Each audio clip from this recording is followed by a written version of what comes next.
নমস্কার নেবেন প্রিয় দর্শকবৃন্দ।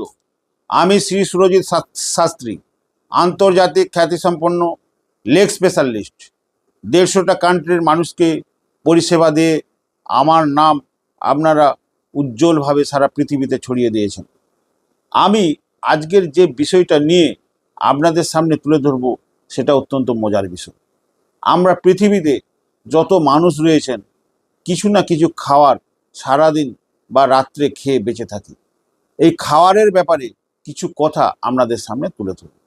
দেখবেন যে সকল জাতক বা জাতিকারা খুব তাড়াতাড়ি খাবার খান, আবার বলছি আপনারা মনোযোগ সহকারে শুনুন, যে সকল জাতক বা জাতিকারা অত্যন্ত তাড়াহুড়ো করে তাড়াতাড়ি খাবার খান, তাদের অর্থনৈতিক উন্নতি এবং সামাজিক প্রতিষ্ঠা পেতে সারা জীবন সংগ্রাম করতে হয়। অর্থাৎ জীবনের শেষ প্রান্তে এসেও দেখা যায় যে তারা প্রতিষ্ঠা পান না।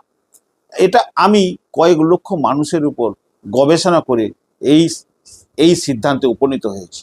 কিছু ব্যতিক্রম সেটা নিয়ম নয়।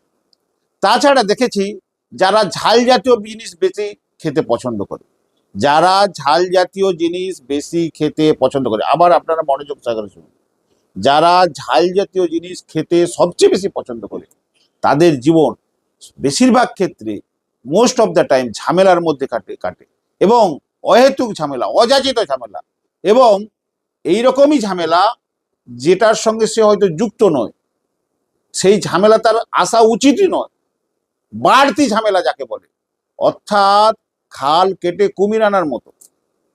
এবং আরো দেখা গেছে যারা মিষ্টি খেতে ভালোবাসে এবং যারা খাবারটা খায় অত্যন্ত তৃপ্তি ভরে এবং মিষ্টি খেতে ভালোবাসেন, তাদের জীবন 0 থেকে হিরো হওয়ার চান্স 99% থেকে যায়। এবং দেখা গেছে যারা মিষ্টি খাওয়ার প্রচণ্ড বেস্ট ফেভারিট তার খাবারের মধ্যে পড়ে, তারা খুব অসাধারণ জীবনযাপন, সাধারণ থেকে তারা বিশ্ববন্দিত, বিশ্বনন্দিত এবং অর্থনৈতিকভাবে কি বলে করোড়পতি, আরবপতি এগুলো হতে পারে। এবং এর এক্সাম্পল আমি লক্ষ লক্ষ মানুষের উপর প্রয়োগ করে সেটা প্রুভ করেছি বা নিজে সেই জায়গায় রিসার্চটা সাকসেস পেয়েছি। তাছাড়া দেখবেন যারা টক এবং তিতা খেতে ভালোবাসে, মানে তার ফেভারিট টক, ঝাল, নোনতা, মিষ্টি, এগুলো যত রকম খাবার আছে, যাদের টক এবং তেতা খুব ফেভারিট, তারা কিন্তু দেখবেন খুব প্যাঁচ বুদ্ধি সম্পন্ন এবং তারা কথায় কথায় প্রচুর পেঁচালো হয়। এর পরবর্তী দেখুন। নমস্কার।